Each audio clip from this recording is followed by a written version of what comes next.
Hello friends, welcome to UGC EPG Pathshala. Today we are here to discuss sustainable mitigation strategies for water. I am Dr. Anupama M. Hasija from Shahid Bhagat Singh Evening College, Department of Geography. As we all know, water is one of the most essential substances for the survival of life on earth, and it is only 71% that is surrounded around us, of which 97% is found in oceans and only 3% is fresh water.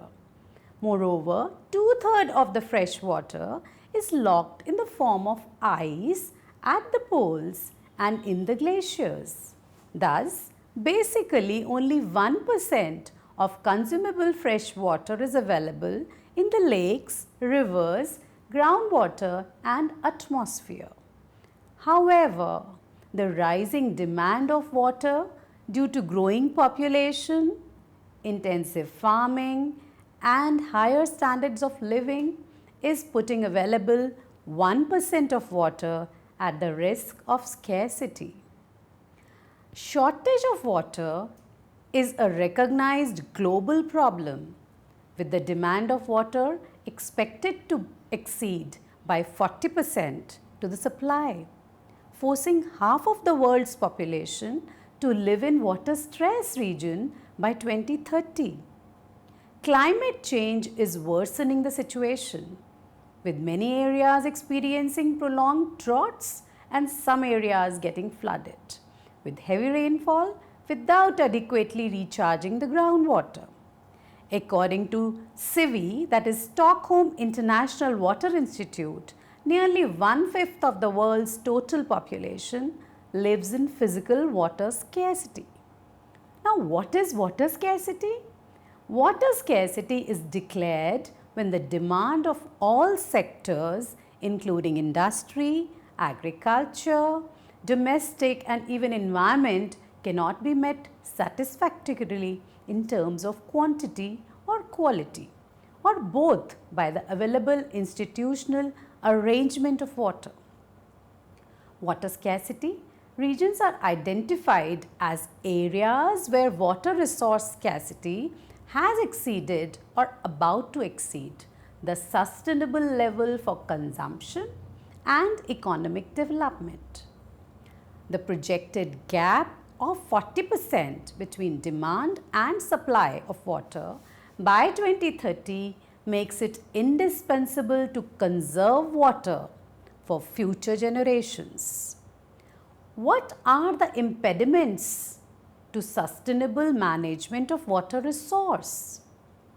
Conservation of water and its sustainable usage is undoubtedly the most critical thing that the world needs to consider to save ourselves from water stress situation in the future.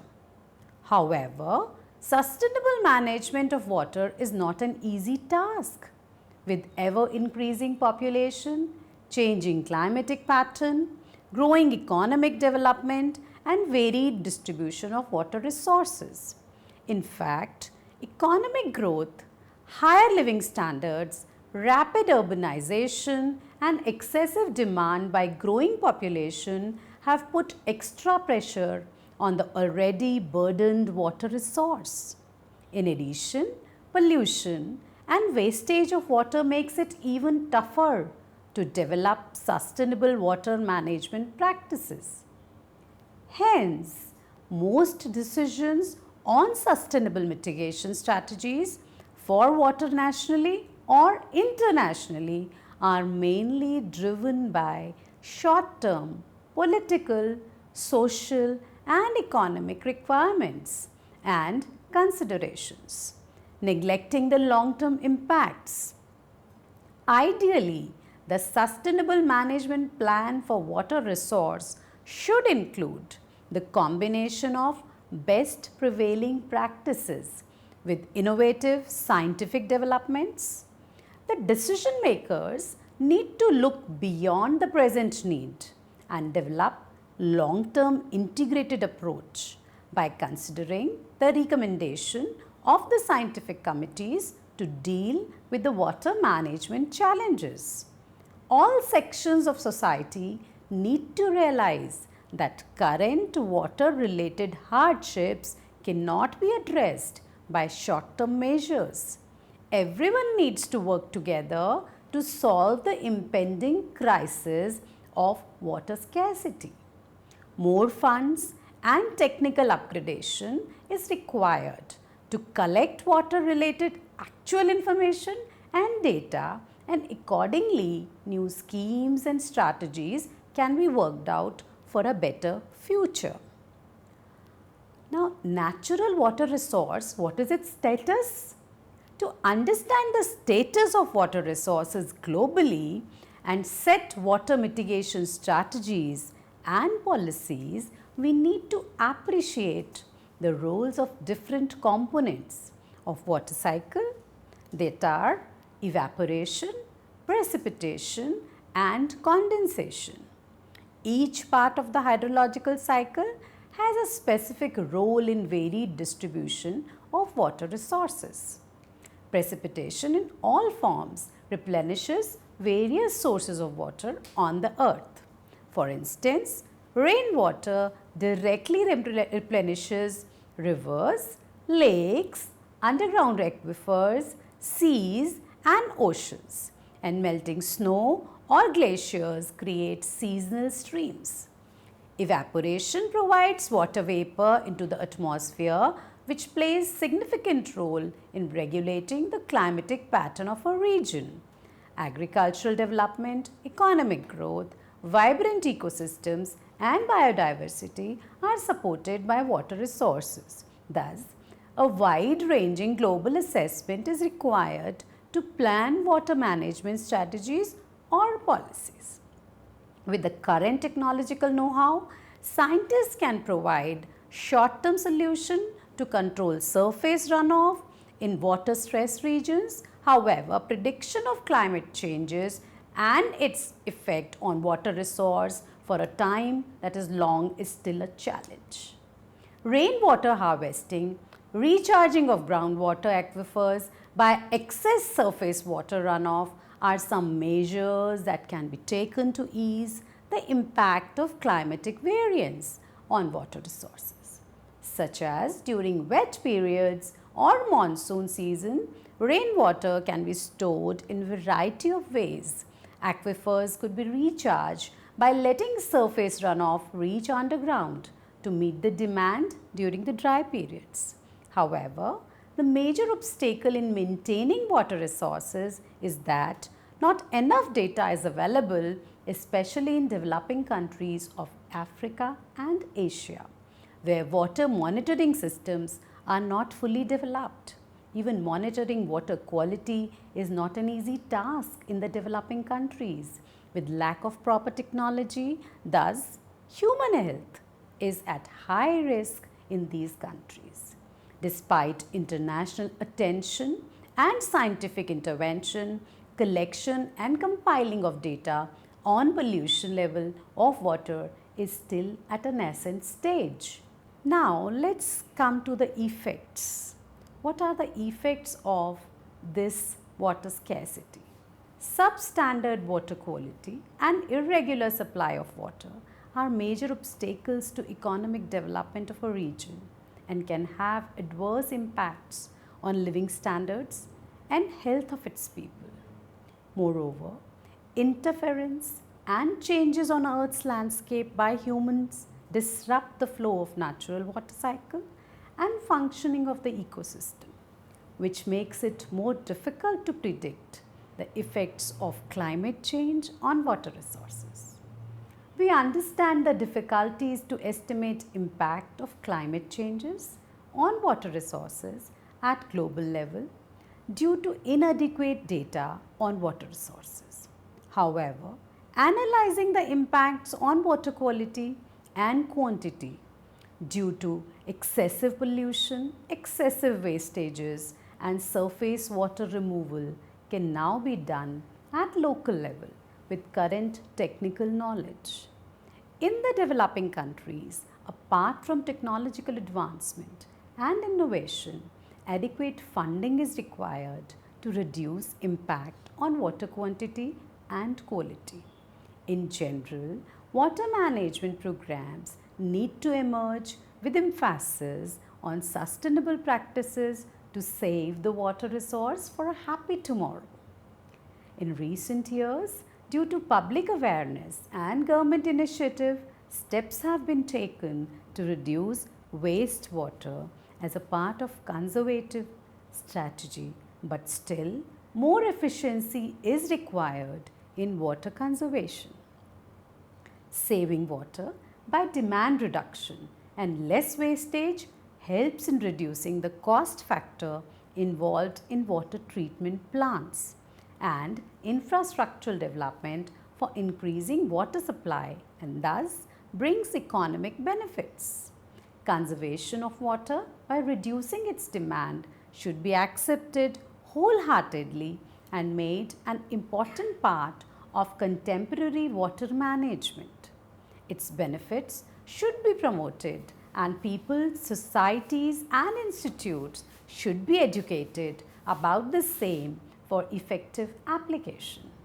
Many countries have applied new regulations and policies for protecting natural water resources.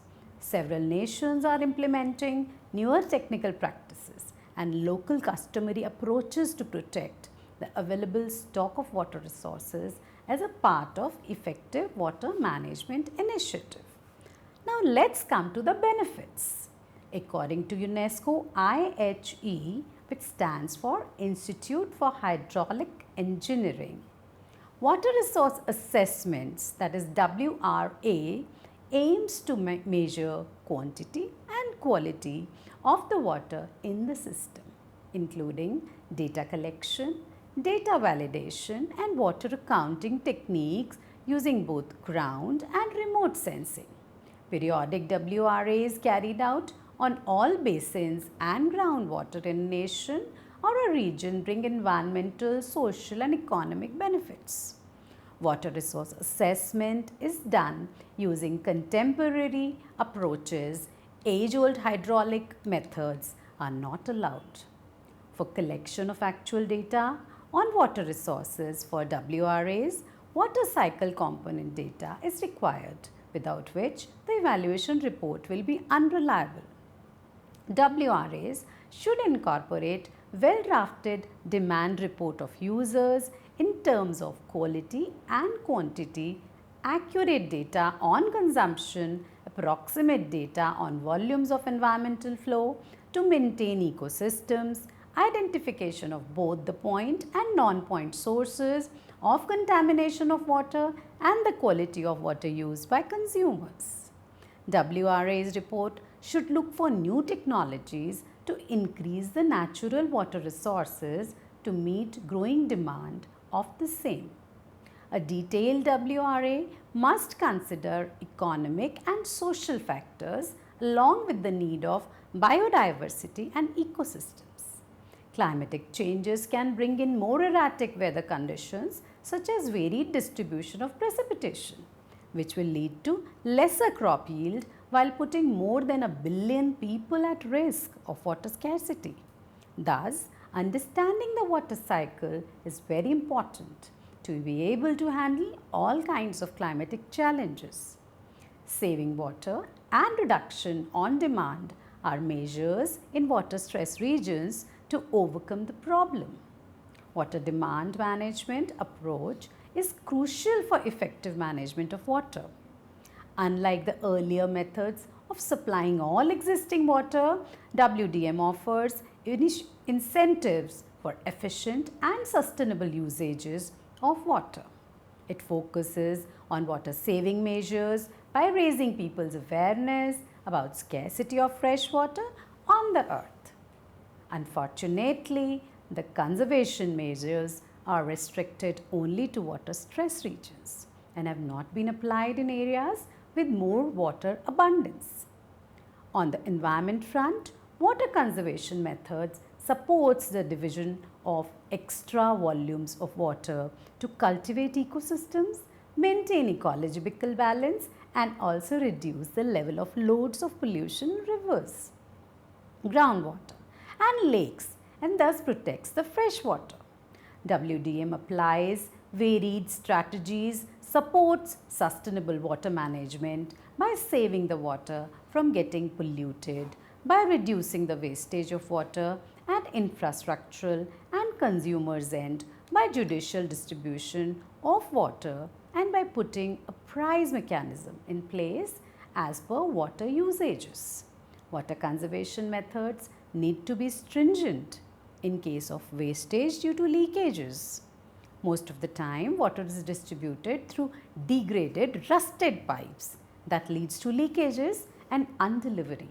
Leaked water is often unaccounted and results in shortage of water and economic losses. Water management is often impacted by inefficiencies in operation that causes loss of about 40% on an average. Many cities have even reported losses up to 70%. This problem is widespread and affects societies of all nations. Furthermore, water can be saved at household levels by controlling usages.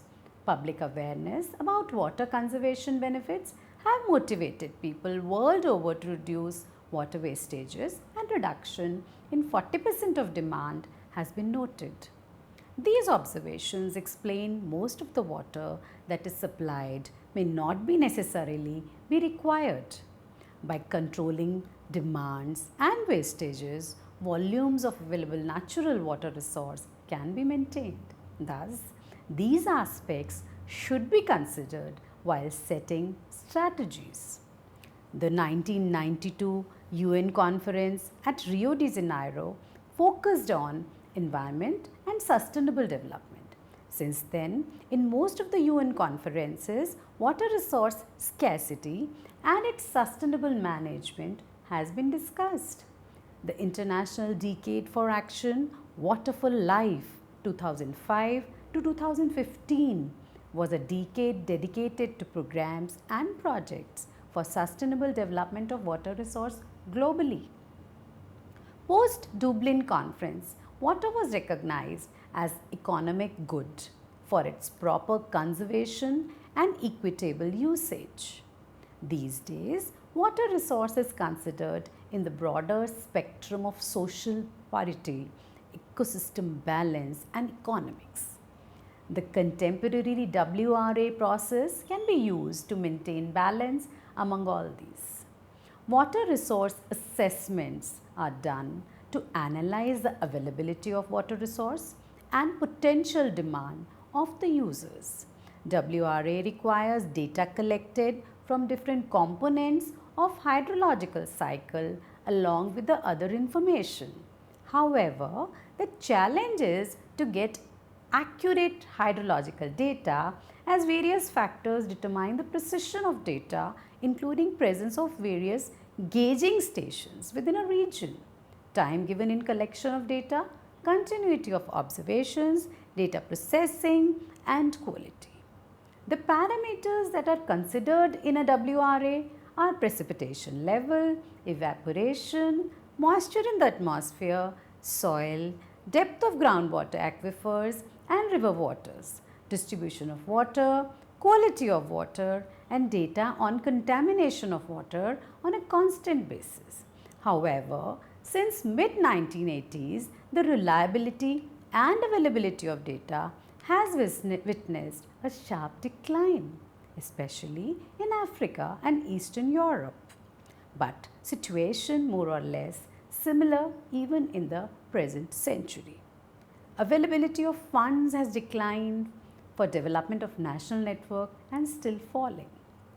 WRA derives its general input from hydrometric networks, which is expensive to maintain, but apart from that, no other WRA data is available. In integrated water resource management, that is IWRM principle, it was internationally agreed to develop river basin analysis type of approach, which will be decentralized for WRAs, that is water resource assessments. The World Water Assessment Program is to support partner countries in evolving their individual assessment ability. Although independence and healthy competition will remain major aspects in dealing with water resources. The general WRA scope, which describes the magnitude of availability of good quality water, including features related to pollution, water usage and environment, is the foundation for efficient management. This information can be gathered individually or cooperatively by countries sharing the same natural resources. Moreover, information on natural water resource will benefit mankind, society and environment at large. Improving integration of policies between water, agriculture, environment and energy policies. Most often than not, policies in agriculture, environment, water and energy are framed haphazardly without considering their interrelations. This situation has been noticed in many Organization for Economic Cooperation and Development countries that are OECD. Integration of policies at all levels of decision making, from international to national and local areas, is still a task for many countries. Policy integration is part of broader national framework where decision is also taken about allocation of water to different zones and for different purposes. More unified policy approaches are now being considered by countries. For instance, due to unpredictable climate changes, countries started to integrate water policies with droughts and flood control policies, which were earlier dealt separately. For example, afforestation in the catchment areas of rivers have not only reduced flood occurrences in that region, but also improved biodiversity and water quality of the area.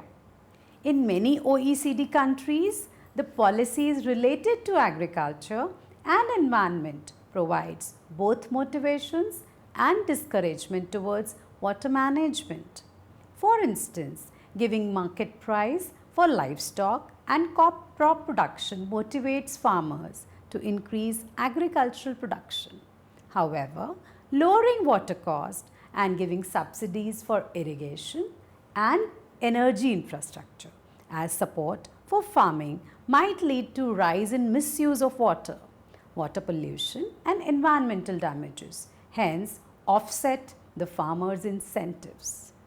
In the last 2 decades, however, some changes in agricultural policies have been noticed, with most OECD countries reducing supports in farm inputs, mainly uncontrolled usages of water as reported by producers support estimates by OECD countries. This shift in policy approach leading to conservation of quantity and quality of water and protection of the environment is however not clearly identified, as direct cause and impact results here are multifaceted. To what extent the environment will gain from shifting the agricultural policy approach may depend on the use of conserved water. For instance, if the conserved water is used for production of water-intensive crops, then the environment might not gain from this approach. To conclude, it can be stated that the policy change has chances of both positive and deterrent effect on water resources, such as lowering subsidies in water usages will lead to reduction of water wastages, especially in water stress areas. Energy support given in agriculture by direct support or help for electricity and diesel use, and indirect support in the form of fodder stocks to produce bioenergy and fuel can put extra load on water resources.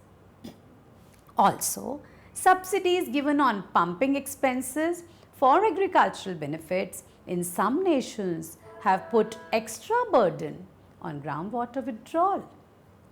This reduction in this type of support may bring in sustainable water use in agriculture.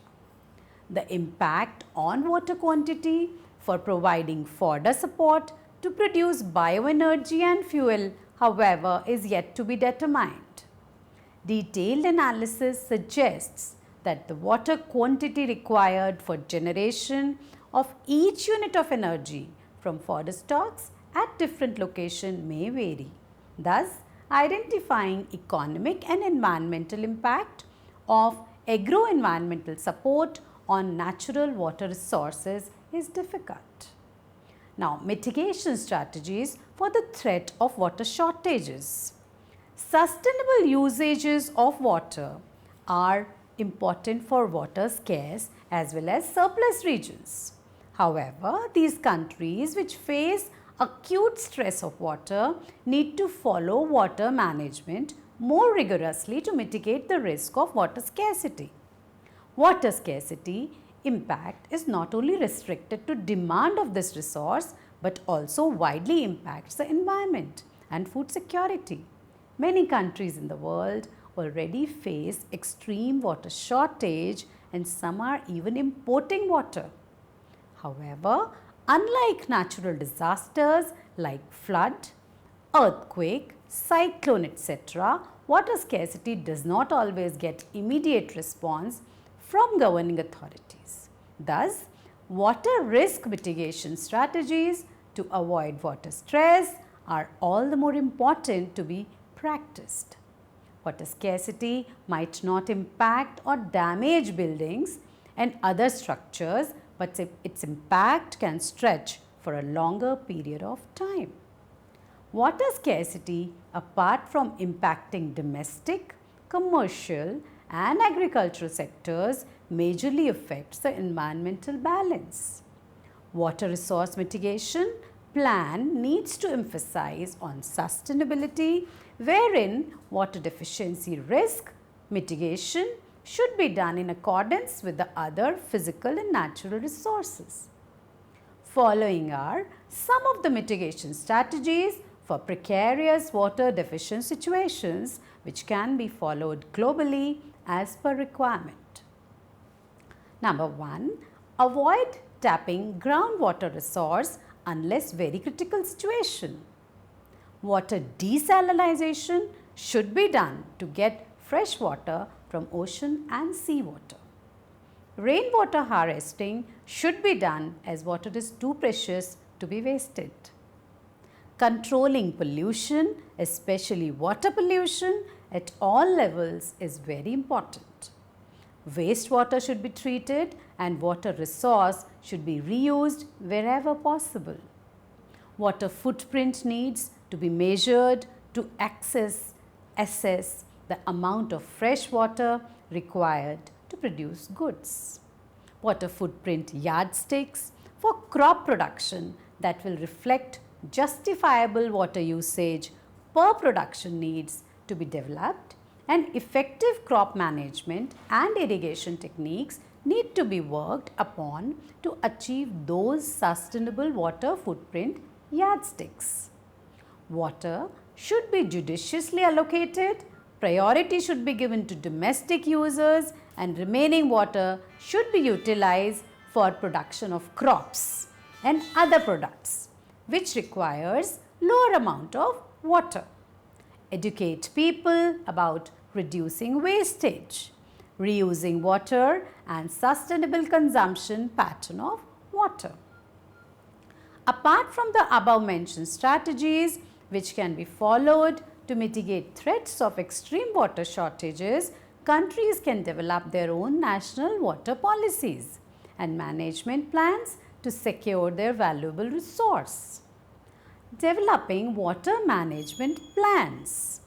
As we know, the natural freshwater resource is available at a limited quantity on the earth. Hence, for judiciously managing the available resource to meet the demands of all the sectors such as industries, societies and the environment, and to avoid risk of extreme water shortages, a strategic management plan has to be put in place.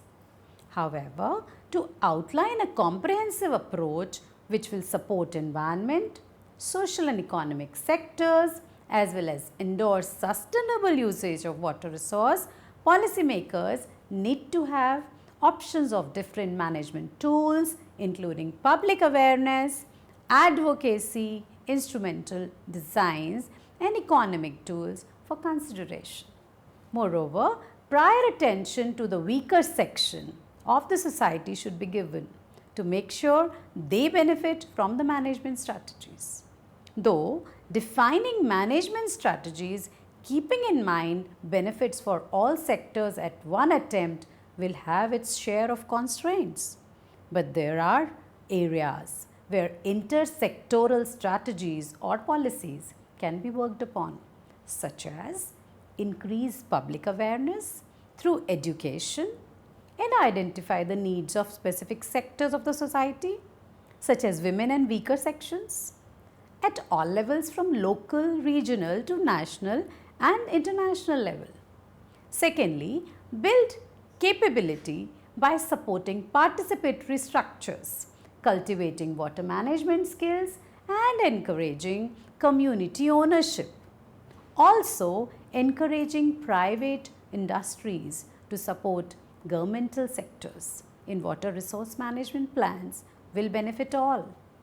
Support a facilitating environment by forming water policy with respect to river basin management, regular observation and assessment of water related plans and policies, building a strong legal and governing framework, implementing strong regulation, implementing suitable mechanisms for resource allocation, sustainable information systems and data on water.